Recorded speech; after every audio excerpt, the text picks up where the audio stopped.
My sister-in-law, Grace, who self-studied traditional Chinese medicine, only fed my nephew, Kevin, rice water.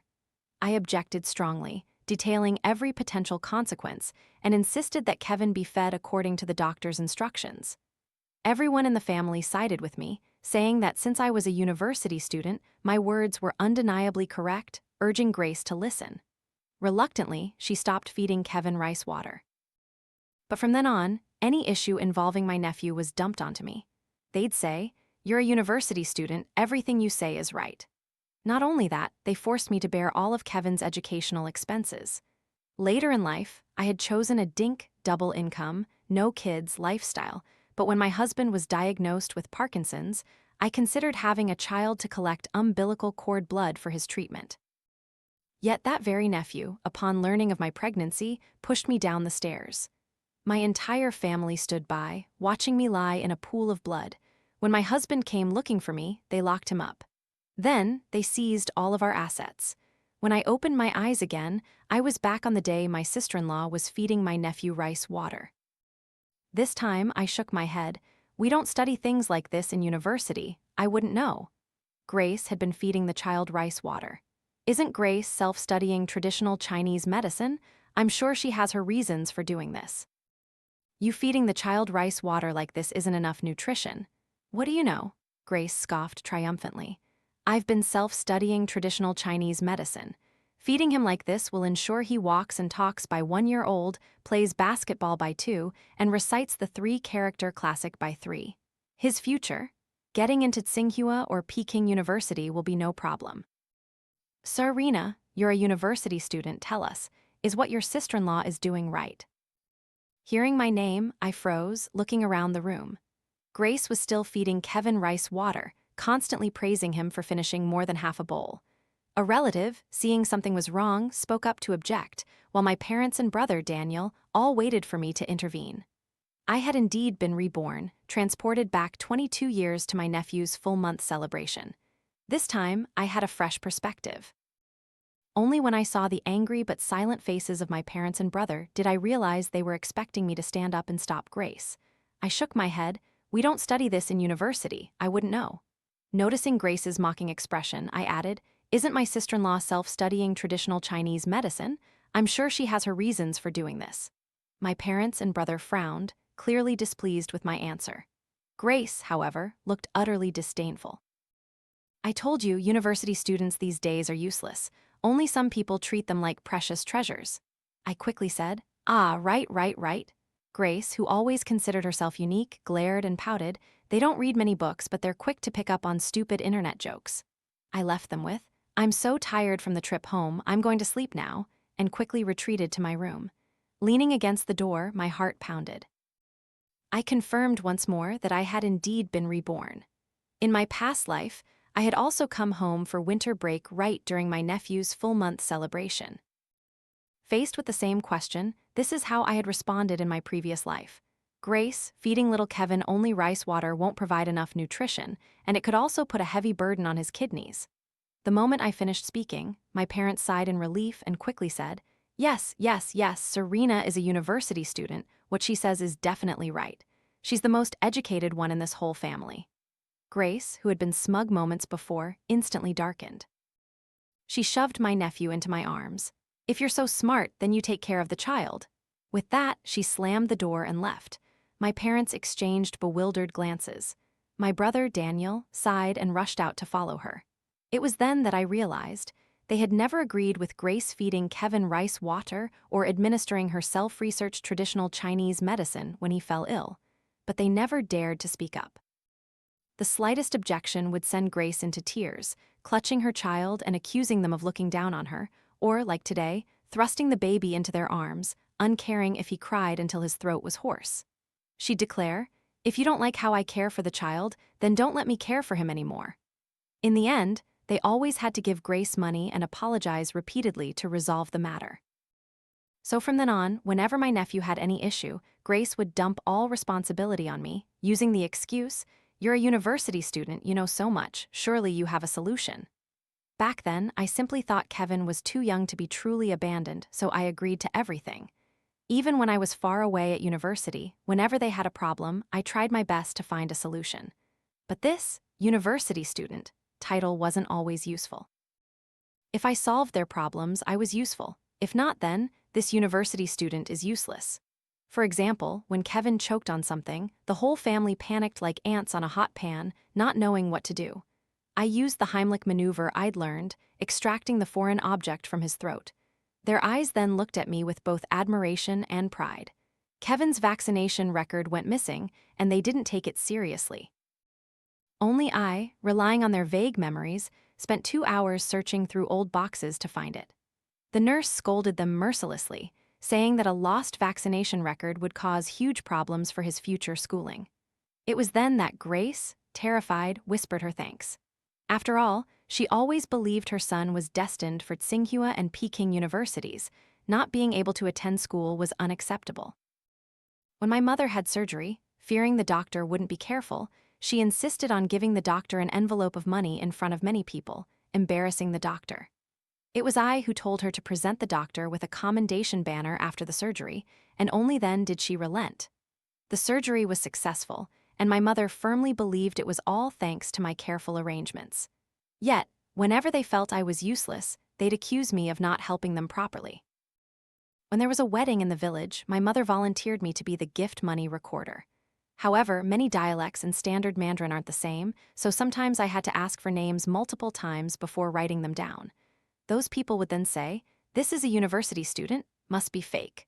Back then, we didn't have the means, otherwise I would have gone to university too. This infuriated my mother, who had been hoping to show off, and she bluntly told me I had shamed her. Grace, seeing others become civil servants and hearing rumors of people using backdoors, told me to arrange a bribe for her too.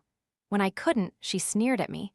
Some people are university students, yet they can't even manage this small thing. Living this life again, I saw their true colors clearly. As long as it benefited them, they would lavish praise on me. The moment I displeased them, they would find ways to put me down. They feared me not living well, but even more, they feared me living too well. Throughout university, I received a first-class scholarship every year. When Grace found out, she initially frowned in disbelief. Someone like her got a first-class scholarship? This university must be terrible. Our Kevin must never go to such a school later. Yet, she incessantly hinted at me, mentioning Kevin's desire to enroll in various talent classes, the family's lack of money, and how she was a failed mother who couldn't give Kevin a head start. I ended up transferring all my scholarship money home for her to spend on Kevin. After all, during every winter and summer break, I was the one who personally cared for him. I genuinely treated him well. But later, when Grace learned of my successful startup, her face was a picture of disbelief, clearly thinking there was no way I could succeed. My husband was my startup partner. Our company grew, and we both became increasingly wealthy. Grace's initial venomous words turned into frequent requests for money, citing all sorts of excuses. If I didn't comply, she could make the whole family unhappy. Out of consideration for my aging parents, my mother, having had surgery and unable to handle stress, I tried my best to meet her demands. But human greed only grows. My husband and I both chose a double income, no kids lifestyle. A few years into our marriage, Grace noticed we still had no children and pretended to remind me, though it was clear she was mocking me. "Little sister, I'm not criticizing you, but a woman who can't bear children, no matter how much money she earns, is useless. Your husband might not say anything now, but over time, men change, and then you'll regret it. Just listen to my advice, go get checked out, don't end up being a hen that can't lay eggs. Look at me. Though we don't have much money, I gave birth to Kevin and the whole family dotes on me. You'll never experience that feeling." I looked at the brand name clothes she wore, her spacious apartment, and their generally good diet. Whatever I ate, I provided for everything, yet she claimed they didn't have much money. After several more taunts from Grace, my husband finally couldn't take it anymore and told her we chose to be child-free. Her expression then was priceless. I thought she was about to lecture me again, urging me to have children, but to my surprise, she changed her tune, saying that not having children was actually good. From then on, she became much friendlier towards me, no longer subtly competing. Previously, she'd blamed me for Kevin's mediocre academic performance, claiming my interference with the rice water had ruined his chances of getting into Tsinghua or Peking University. For this, she'd constantly redirect her anger at me indirectly. But after that, she never brought it up again. It turned out she had a much larger scheme in mind. And the people I thought were my family were, in fact, a pack of devils. My husband was diagnosed with Parkinson's. The treatment method involved collecting umbilical cord blood during childbirth, which could later be used to treat him. I immediately became pregnant. During the summer break, Grace brought Kevin to my house. The moment she saw me, she shrieked, "Didn't you say you weren't having children? How are you pregnant?" Just as I was about to explain, she forced a fake smile. "I didn't mean it like that. I meant you finally came to your senses. A woman must, in the end, have a child of her own." But that day at my house, she was restless and agitated. Even the finest durian a client brought directly to our door couldn't tempt her. It was well known that in the past, she would have taken the entire box. Later, I received a call from home, saying the family ancestral tomb had collapsed and needed rebuilding, requiring the presence of the entire family. I was surprised that they no longer said daughters shouldn't visit graves, but my mother spoke with such urgency that I decided to make the trip home. Little did I know, this trip directly cost me my life. The old, dilapidated house had been replaced by a countryside villa. Grace pushed me directly from the second floor. I was in extreme pain. Watching the blood gush out, I looked at my parents and everyone else. Parents, quickly call 911, but they just stood there, watching. Grace led Kevin down from upstairs. She gave a sinister laugh. "Who told you to have a child? Now that you're pregnant, what about our Kevin? All your assets belong to our Kevin." And Kevin, the nephew I had pampered like my own son since childhood, now kicked me hard. "Auntie never treated me like your own child, and now you want to have a child to compete for my inheritance. How can an aunt be as evil as you?"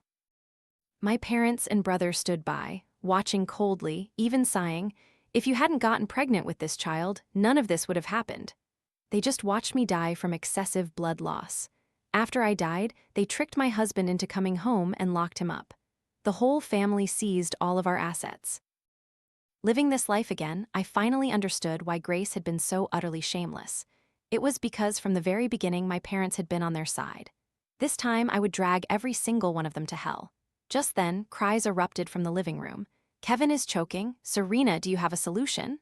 The worried shouts from the living room pulled my thoughts back. My gaze was incredibly resolute. Reborn, I would make everyone pay. I opened my room door, feigning concern.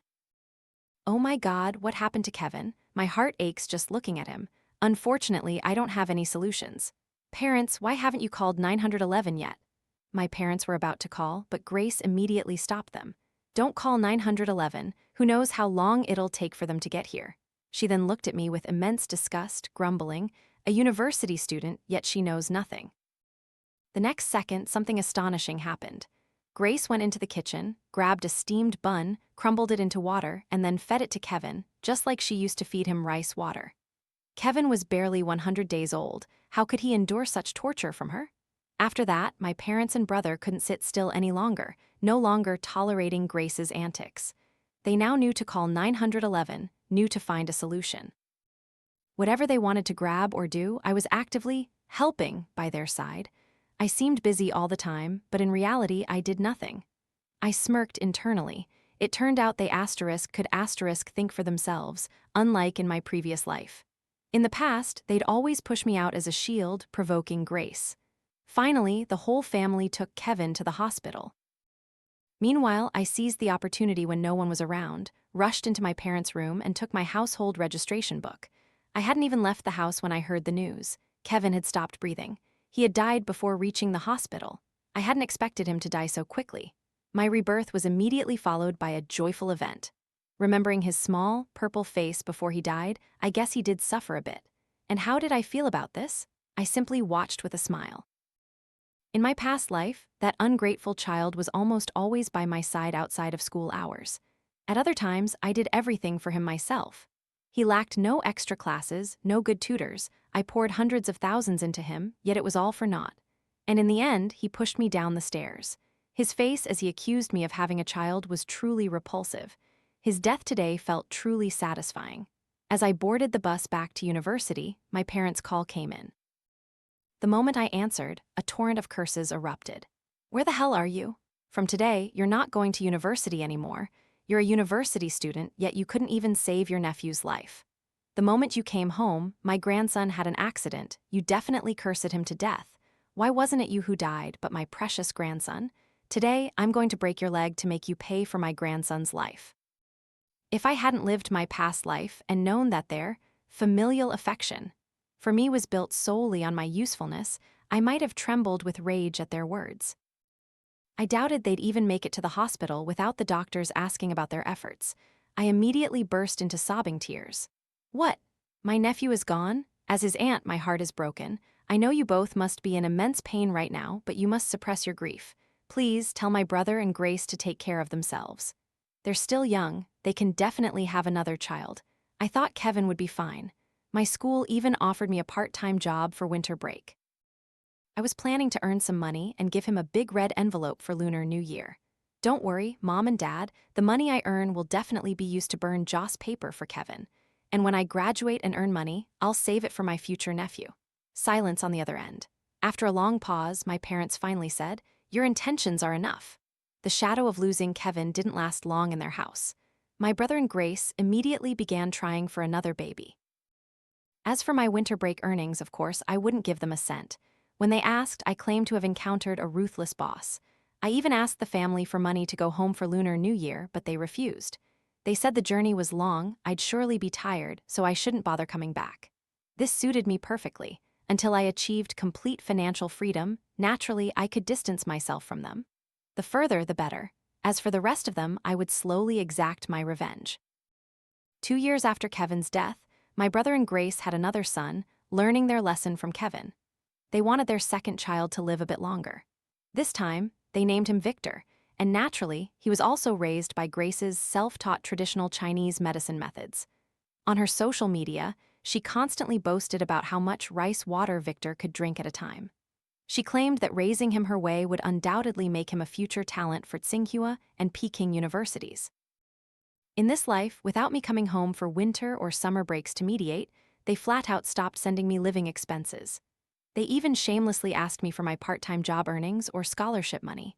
When they asked, I claimed to have nothing. Whenever they questioned me, I'd play poor, saying others had stolen my part-time jobs and I could only find low-paying, extremely exhausting hourly work. Because of the long working hours, forget scholarships, it was a miracle I wasn't failing classes.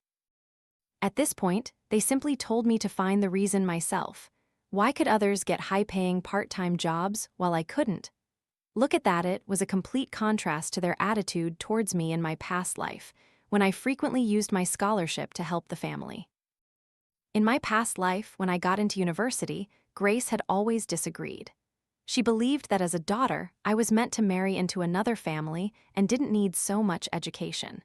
She even said the family was already poor, and if I went to university, she wouldn't have children. I saw the lights in my parents' room on all night, and their faces were filled with sorrow. While Grace was at her parents', my father held my hand and said, "Even if we have to sell everything, we must send you to university." My mother also said that since I had passed the exam, I must go, they couldn't let me suffer. I always believed they loved me. Therefore, both during university and after starting work, I always devoted myself to honoring them. Even when I knew Grace was bleeding me dry, for my parents' sake, I still used money to buy peace for the family. In return, the whole family climbed up by feasting on my flesh and blood. But in this life, I didn't return home for a long time. They naturally grew suspicious, wondering if I was truly poor, and even wanted to visit me at school. The initial reason I didn't openly defy them was because they knew where my university was, so I first chose to keep my distance as much as possible. Hearing they wanted to visit, I burst into loud sobs. "Mom and Dad, please come visit me quickly. I'm telling you honestly, I can't take it anymore. I owe my roommate money, please come help me pay it back and treat me to a good meal while you're at it." They quickly said, "Victor needs someone to look after him, let's talk next time," and hung up. During university, I met my husband. We successfully started a business, and by graduation our company was already a small-scale success. They sought me out again for money, reasoning that since I had graduated, I surely had a job. I continued to feign poverty, claiming I had too many failed courses and no company would hire me. I even hired someone to pose as a debt collection agency, sending threatening messages to their phones. They promptly blocked my number. My husband witnessed all of this, though he had never seen me have a loud argument with my family before. I gave a bitter laugh. If I don't pretend to be poor, I'll just be a blood bag for them. After all, my family of origin wasn't that asterisk overbearing in its outright demands. Instead, their peaceful facade was merely a cover for their constant scheming against me. This life, I wouldn't let their schemes succeed. They didn't even care about keeping up appearances anymore. Fortunately, my husband not only shared my business vision, but also respected me in all other aspects. He just felt bad that when we got married, my relatives couldn't attend, but he promised me he wouldn't allow my parents to visit without my consent. Not long after we got married, I suggested having children. My husband, who had always envisioned a child-free life, wasn't very supportive of this. He said, "Our circumstances are good enough for us to live well. We don't need children for support in old age. Besides, I've heard that childbirth is very hard on women, and I don't want you to take such a risk." I just hugged him, whispering, "Just consider it for me, I really want this child." I couldn't tell him I knew the future. He always indulged me and finally compromised. This time, I was determined to ensure my husband and I lived a full, happy life. I had always kept a close eye on my family's situation. Because Grace had insisted on feeding Victor rice water since he was little, and administered her own traditional Chinese medicine when he was sick, Victor, though grown, was very unhealthy, always sickly and frail, skinny and small. Far from becoming the genius Grace spoke of, his mind wasn't sharp either. It's worth noting that in my past life, Kevin wasn't tall either, but I had given him growth hormone injections, and he still managed to reach 1.75 meters. For my brother, Daniel, who was under 1.7 meters tall, and Grace, who was just over 1.5 meters, that was quite good. Yet Grace still blamed me for affecting her son, preventing him from reaching 1.8 meters. Interestingly, Victor had the exact same appearance as Kevin, and in the years without my financial support, the family was constantly squabbling over money. No one in their family retained the fair, plump appearance they had in my past life. Because Victor was constantly sick, everyone was not just bone thin. Most importantly, exhaustion was clearly etched on their faces. Once I achieved financial independence and had my child, I could finally begin preparing my revenge.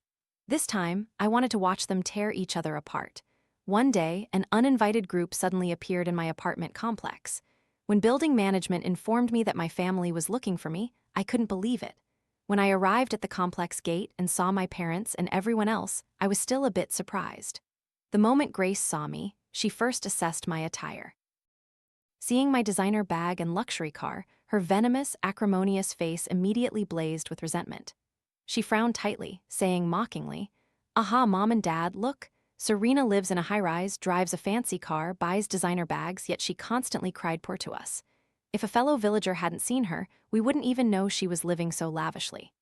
These past few years, Victor has been sick, Mom and Dad had surgery, and she didn't even bother to ask how we were. "This is the university student you two raised." My parents, initially disbelieving, shifted to expressions of contempt. They pointed shaky fingers at me. "Serena, we worked hard to raise and educate you. Is this how you treat us? Did all your books go into a dog's belly?" Immediately after, my mother threw herself onto the ground, wailing hysterically. "Everyone, come see. This is my daughter. She earned money and now she doesn't care about her family." How could our family raise such an ungrateful child? Look at them, the moment we met. They didn't ask how I'd been living all these years or if I was tired struggling alone. Instead, the instant they saw I had money, they immediately criticized me for not giving them spending money. They didn't even contact me beforehand. They wanted to create a scene and use emotional blackmail to force me into submission. People entering and leaving the complex pointed and stared at us. I blushed, feigning embarrassment, and quickly led the whole family inside. When they saw my spacious apartment, they became even more convinced I had been living a luxurious life all these years, each giving me judgmental looks. It was as if unless I gave a valid reason, they wouldn't forgive me. I sighed. "I've just started to live a bit better, and I was actually planning to come back and bring you all here." Seeing their disbelief, I pulled out my phone and scrolled through my chat history. It was full of red exclamation marks from all the times I had pleaded for their help over the years. Only the very last message, where I said I had money and wanted to invite them to live with me, also had a red exclamation mark. The whole family looked a little awkward. I pretended as if nothing had happened, continuing to smile. Well, it's good now. You've all found your way here and we can be reunited again. Grace frowned, seemingly reluctant to believe. Did you buy this house with your own money? You're not being kept by someone, are you? She then looked at me with disgust. Even though our family is poor, if you're being kept, we won't spend a single cent of your money. After all, for years, the image I had cultivated for them was that of a useless university student who couldn't find a job. My parents, influenced by Grace's words, immediately became stern and quietly distanced themselves from me. I was displeased. Believe it or not, people can't stay poor forever. If you all think I'm a mistress, then you can leave right now. Then I looked at my nephew. It's just a pity for my nephew.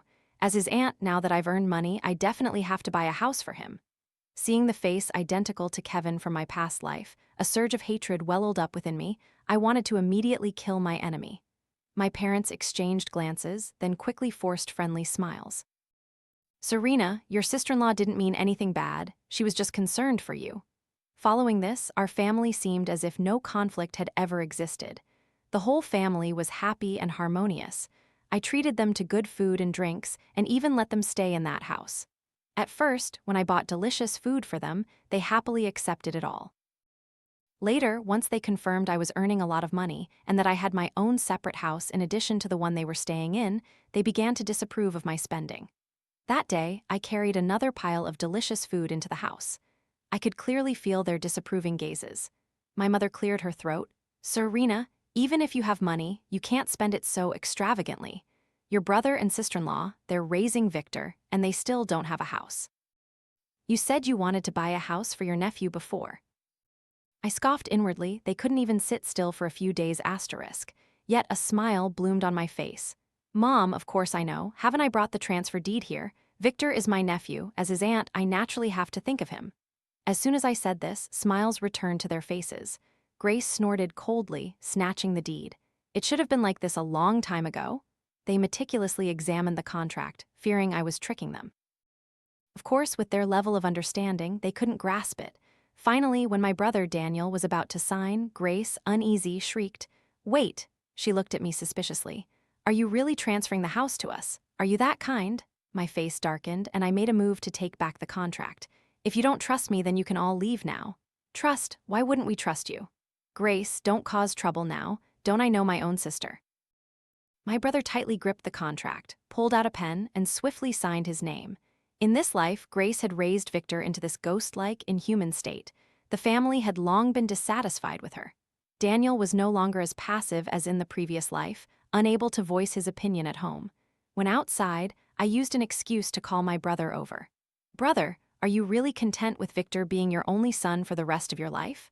I went straight to the point. Daniel was stunned, and immediately deep reluctance flickered in his eyes, but it quickly vanished. The long-term oppression by Grace, who had always dictated everything, ultimately only transformed into a sigh from him. "So what can be done? Your sister-in-law doesn't want to have another child. She always believes Victor is just a late bloomer." I sneered inwardly. His spinelessness was one thing, but being an irresponsible shirker was another. If he truly wanted to interfere with Grace's way of educating and raising Victor, he wouldn't have indulged her tyranny like that. In my past life, Grace constantly brainwashed Kevin and harmed me. But behind all of this was the silence of my brother and parents. They had tacitly agreed to it. Grace was merely the murderer they pushed into the spotlight. I raised an eyebrow. "You don't mind, brother? Victor can continue to be foolish. It's just that you're the only son in our family. The Lee family line will end with you." I sighed, not elaborating further. After I left, Daniel sat alone by the door for a very long time. After the house was transferred to my brother, Grace began boasting about the mansion on her social media. Her posts always said, "For my son, only the best. A mother built this empire for her child."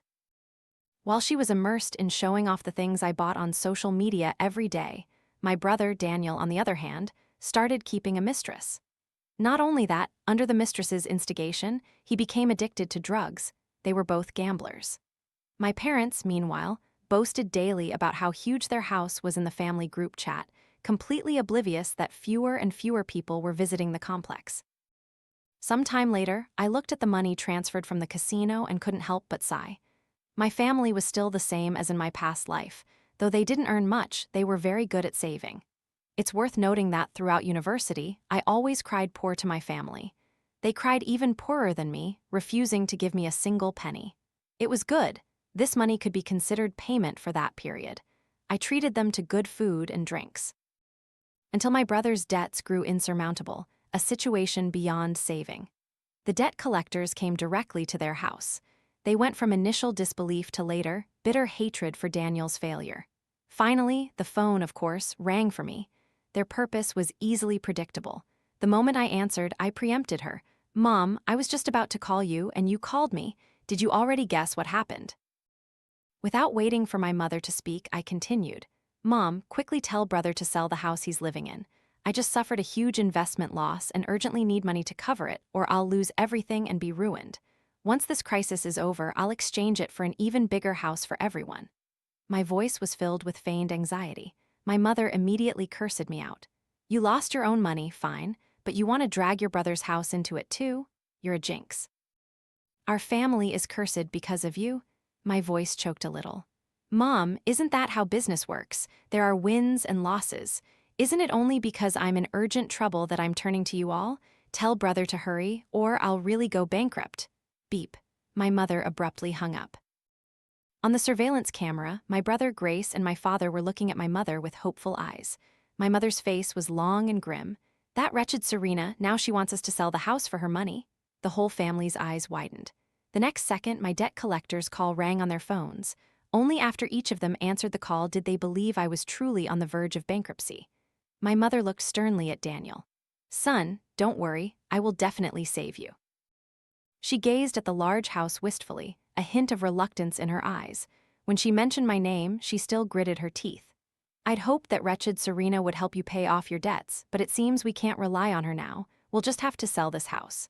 In this tense and serious moment, Grace actually laughed, her tone dripping with sarcasm. "I told you, a university student like her, constantly failing classes, what ability does she have to earn money? Isn't she just slapping herself in the face now?"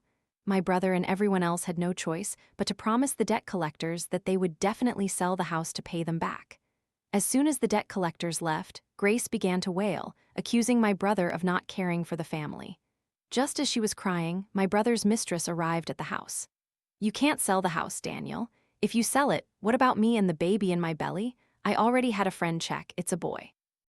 Daniel was initially a bit taken aback, then his eyes filled with overwhelming joy. The mistress continued, "If you don't trust me, we can go for another checkup.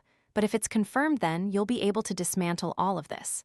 In the bewildered eyes of my brother and parents, she arrogantly explained, "Anyway, it's Victor's father, Daniel, doesn't trust its mother, Grace." "What? Daniel Lee, how dare you secretly keep a woman outside?" Grace shrieked, "I'll kill you two adulterous cheats today." The scene that followed was utter chaos. Grace tried to attack the mistress. Not only did my brother shield her, but even my parents were pulling Grace back. In an instant, Grace's curses filled the air, and the house erupted into a frenzied spectacle. The mistress, leaving with a sneer, said, "Daniel, you deal with your shrew of a wife first?" Then she quickly fled. After she left, she sent me a text. I transferred the agreed-upon sum to her and continued to watch the dramatic scene unfold on the surveillance camera. Grace refused to sell the house, insisting it was hers to leave to her son, Victor. My brother, Daniel, now with a child of his own, saw the foolish Victor and grew increasingly impatient. He finally blurted out words he had buried for a long time. "You've raised Victor into a good-for-nothing. I can't entrust a house to a total waste. I won't pay half the debts. I want to sell the house and we'll all hide in the countryside. I want to keep the money for my future son." Daniel said this, but judging by the hidden anticipation on his face, he likely intended to sell the house and then gamble a few rounds. His words struck Grace's raw nerve, and she instantly went mad. In her fury, she spoke without restraint. "I'll kill that whore and the child in her belly first, then I'll kill you. This house will belong to my son." This time, my parents weren't like in the past, letting her do whatever she wanted. After all, this involved their normal grandson. Amidst the family quarrel, my brother, in a fit of rage, rushed into the kitchen, grabbed a knife, and with one swift strike, killed the timid and fearful Victor. Grace screamed uncontrollably, her eyes bloodshot, struggling to snatch the knife away. My brother, Daniel, had initially felt a pang of conscience after killing Victor, but during the struggle with Grace, he became bloodthirsty. The next second, he swung the knife and killed Grace as well. When Grace died, her eyes were wide open, as if she couldn't believe that the man who had always obeyed her had turned his knife on her. See, my brother wasn't so weak after all. The family, moving from initial panic to gradual calm, my mother even suggested cooking Grace and Victor into bone soup for the neighbors. Just like in my past life, they treated my death with utter indifference.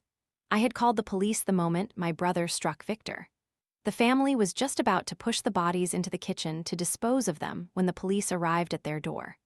My brother, Daniel, was arrested, destined to spend the rest of his life behind bars. Unable to bribe my brother out, my parents then placed their hopes on his mistress. Unfortunately, they could never find her again. They had no choice but to deal with the house. Only when trying to sell it did they discover it was an unfinished project house, a suspended project, which I had bought using my brother's name. Not only could they not sell it, but they also had to continue paying the mortgage. Debt collectors constantly showed up at their door. My father was so scared he developed heart disease. My mother was so terrified she fell down the stairs, leaving her half paralyzed. And when they tried to contact me again for retirement support, they found I was long out of reach. I let them fend for themselves. Let them reap the karma they sowed. Meanwhile, my husband, my child, and I would continue to live happily. My husband once asked me if what I did to them was too cruel. I simply shook my head. Their own greed destroyed them. You can't blame me, my husband sighed, embracing me. You must have suffered so much before. It's okay. From now on, you'll never have to suffer because of your original family again.